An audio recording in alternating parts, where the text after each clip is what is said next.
Assalamualaikum warahmatullahi wabarakatuh. Selamat malam Bapak Ibu dan teman-teman sekalian. Perkenalkan, nama saya Ferdinand David Melatunan dengan NIM 24030102923. Pada kesempatan yang berbahagia ini, saya akan mempresentasikan materi yang sangat penting dalam konteks tata kelola organisasi modern, yaitu pengendalian audit internal. Materi ini akan membahas peran audit internal sebagai instrumen vital dalam mempertahankan integritas, efisiensi, dan keberlanjutan operasional organisasi. Presentasi ini juga merupakan bagian dari ujian akhir semester untuk mata kuliah Sistem Pengendalian Manajemen.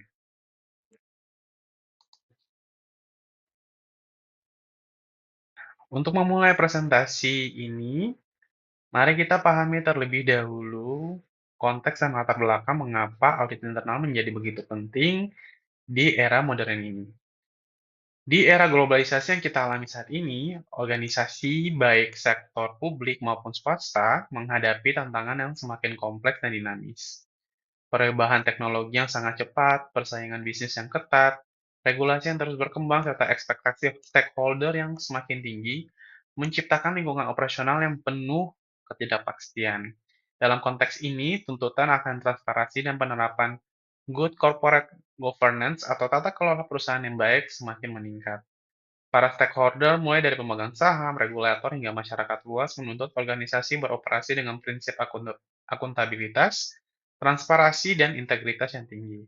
Oleh karena itu, audit internal bukan lagi sekadar fungsi pemeriksaan atau compliance checking, tetapi telah berkembang menjadi instrumen vital dan mitra strategis bagi manajemen.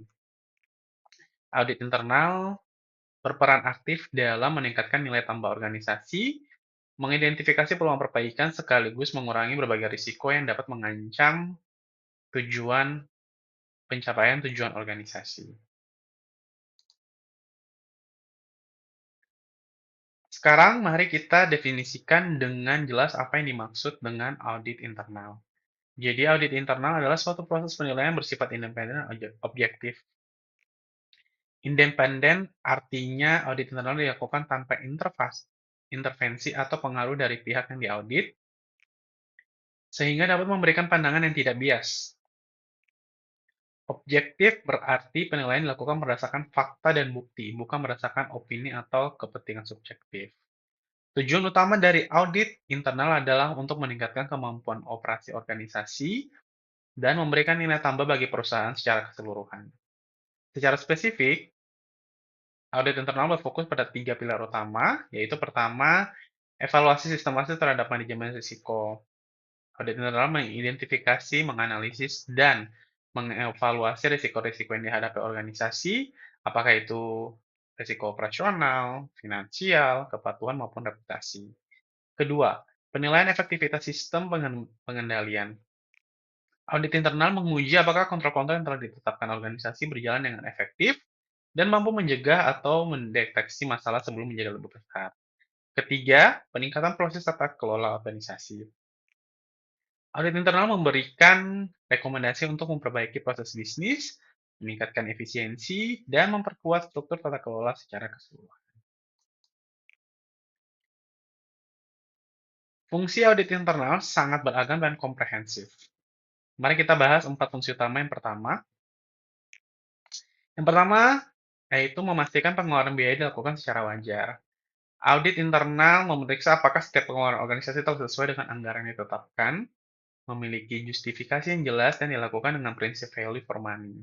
Artinya organisasi mendapatkan manfaat optimal dari setiap rupiah yang dikeluarkan. Kedua, melakukan evaluasi risiko organisasi secara menyeluruh. Dalam lingkungan bisnis yang penuh ketidakpastian, audit internal berperan sebagai early warning system. Mereka mengidentifikasi risiko-risiko potensial yang dapat menghambat pencapaian tujuan organisasi, baik risiko strategis, operasional, finansial, maupun kepatuhan terhadap regulasi. Ketiga, memastikan pengendalian internal berjalan efektif. Setiap organisasi memiliki berbagai sistem pengendalian, mulai dari kontrol atas proses operasional, pengendalian keuangan, hingga kontrol terhadap sistem informasi. Audit internal menguji apakah kontrol-kontrol ini bekerja sebagaimana mestinya dan mampu mencegah terjadinya kesalahan atau kecurangan. Keempat, Memastikan kepatuhan terhadap berbagai regulasi yang berlaku. Organisasi beroperasi dalam koridor hukum dan regulasi yang sangat kompleks. Audit internal memastikan bahwa semua aktivitas organisasi telah mematuhi peraturan perundang-undangan, standar industri, serta kebijakan internal yang telah ditetapkan. Selanjutnya, fungsi audit internal ada 4 fungsi tambahan yang tidak kalah pentingnya, yaitu pertama meningkatkan efisiensi operasional. Audit internal tidak hanya mengidentifikasi masalah, tetapi juga mencari peluang untuk meningkatkan efisiensi proses bisnis. Kedua, memastikan pelaporan yang transparan dan akurat. Audit internal memverifikasi bahwa semua laporan yang dihasilkan organisasi, baik untuk keperluan internal maupun eksternal, disajikan secara jujur, lengkap, dan sesuai dengan standar yang berlaku. Ketiga, mengidentifikasi kelemahan dalam prosedur yang ada. Melalui pemeriksaan yang mendalam, audit internal dapat menemukan gap atau kelemahan dalam prosedur operasional, kebijakan, maupun sistem yang ada.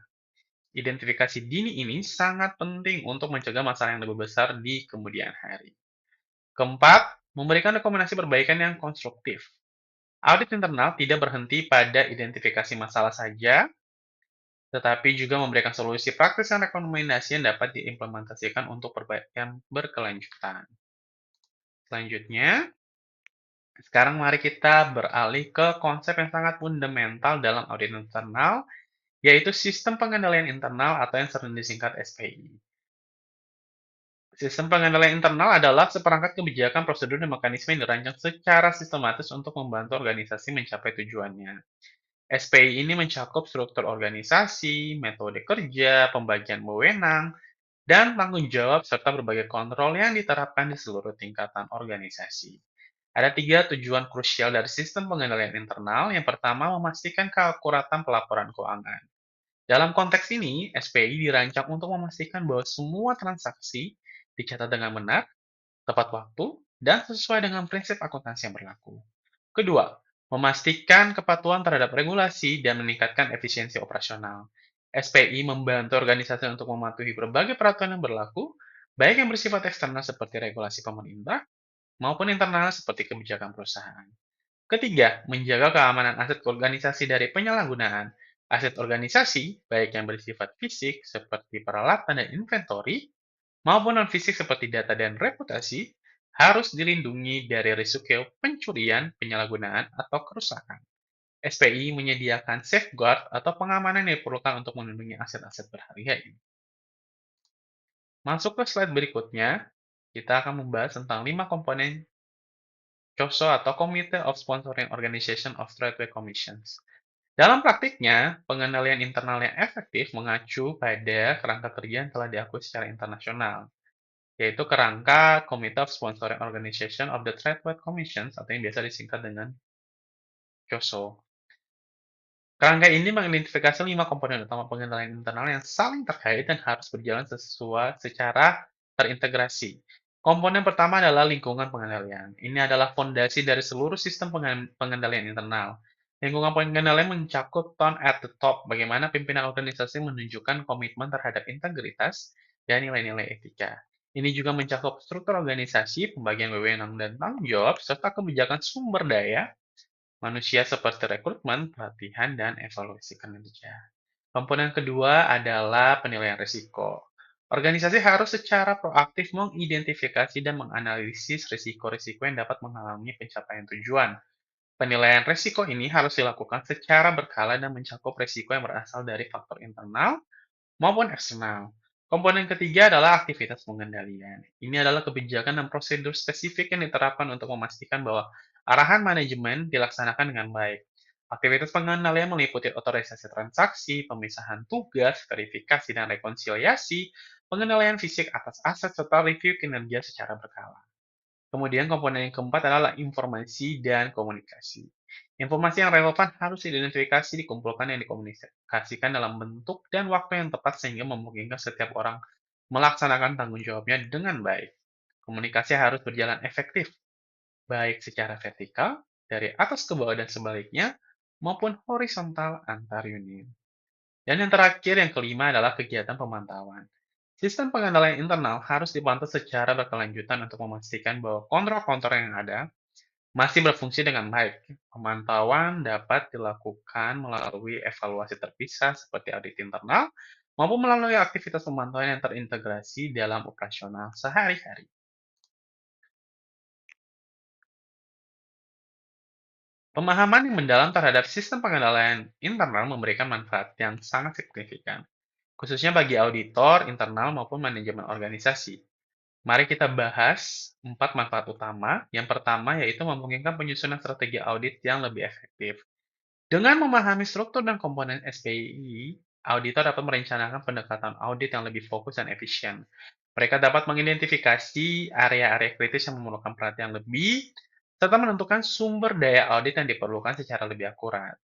Kedua, meningkatkan kemampuan dalam identifikasi risiko material. Pemahaman terhadap SPI membantu auditor untuk mengenali di mana letak kelemahan potensial dalam sistem pengendalian. Dengan demikian, mereka dapat mengidentifikasi risiko-risiko material yang dapat berdampak signifikan terhadap laporan keuangan atau pencapaian tujuan organisasi. Ketiga, meningkatkan efisiensi dalam proses audit. Ketika auditor memahami dengan baik bagaimana sistem pengendalian bekerja, mereka dapat menentukan prosedur audit yang paling tepat dan menghindari pekerjaan yang redundan. Ini berarti audit dapat diselesaikan dengan lebih cepat tanpa mengurangi kualitas hasil audit. Keempat yang tidak kalah penting adalah pencegahan terhadap potensi kecurangan atau fraud. Sistem pengendalian internal yang kuat dan dipahami dengan baik dapat menjadi deteren efek atau pencegah bagi pihak-pihak yang berniat melakukan kecurangan. Selain itu, pemahaman terhadap SPI juga membantu auditor untuk mendeteksi red flags atau indikator awal terjadinya fraud.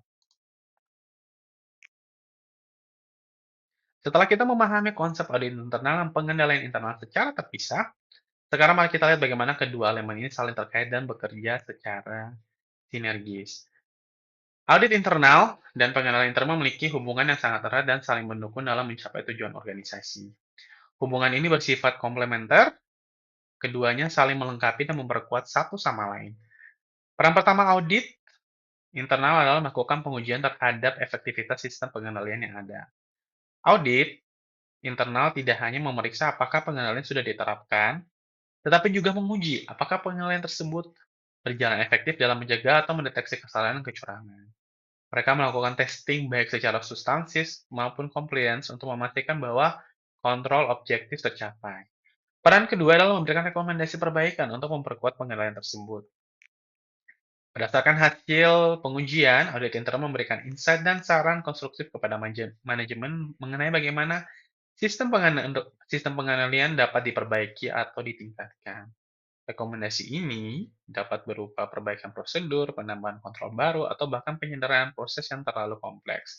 Dengan demikian, audit internal berfungsi sebagai mata dan telinga manajemen untuk memastikan bahwa sistem pengendalian internal berjalan sebagaimana mestinya dan terus berkembang seiring dengan perubahan kondisi bisnis dan risiko yang dihadapi organisasi.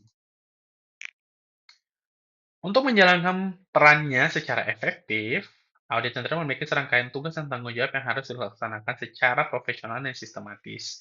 Ada 4 area utama dalam tugas dan tanggung jawab audit internal. Yang pertama yaitu mengumpulkan informasi lengkap dan akurat tentang audite. Tahap ini disebut juga dengan fase perencanaan atau planning phase. Auditor internal perlu memahami dengan mendalam tentang unit atau proses yang akan diaudit. Pengumpulan informasi ini dapat dilakukan melalui wawancara, observasi, review dokumen, dan analisis data. Yang kedua adalah meninjau dokumen dan melakukan evaluasi secara berkala. Ini adalah fase eksekusi atau field work. Auditor melakukan pemeriksaan terhadap dokumen-dokumen relevan seperti kebijakan, prosedur, kontrak, laporan keuangan, dan catatan transaksi. Mereka juga melakukan pengujian baik test of controls untuk menguji efektivitas pengendalian maupun substantif test untuk memverifikasi akurasi data dan transaksi. Ketiga, menyusun laporan audit beserta rekomendasi perbaikan yang jelas. Setelah fieldwork selesai, auditor menyusun laporan audit yang berisi temuan-temuan audit, analisis terhadap penyebab masalah, dampak potensial dari temuan tersebut, serta rekomendasi perbaikan yang spesifik dan dapat diimplementasikan. Laporan ini harus dikomunikasikan kepada auditor dan manajemen dengan cara yang konstruktif dan objektif. Keempat, memantau tindak lanjut implementasi dan rekomendasi yang telah diberikan. Tugas audit internal tidak berhenti pada penyerahan laporan. Mereka juga bertanggung jawab untuk melakukan follow-up atau monitoring terhadap action plan yang telah disepakati dengan auditor. Ini memastikan bahwa rekomendasi benar-benar diimplementasikan dan memberikan perbaikan yang diharapkan. Nah, dalam konteks good corporate governance atau tata kelola perusahaan yang baik, audit internal memiliki peran yang sangat strategis dan krusial. Mari kita bahas 4 peran utama audit internal dalam mendukung good corporate governance atau GCG. Pertama, melakukan evaluasi objektif terhadap risiko yang dihadapi organisasi.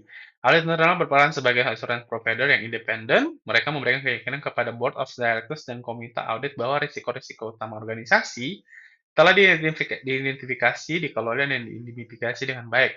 Evaluasi ini dilakukan secara objektif tanpa bias sehingga manajemen dan dewan komisaris mendapatkan gambaran yang akurat tentang kondisi risiko organisasi.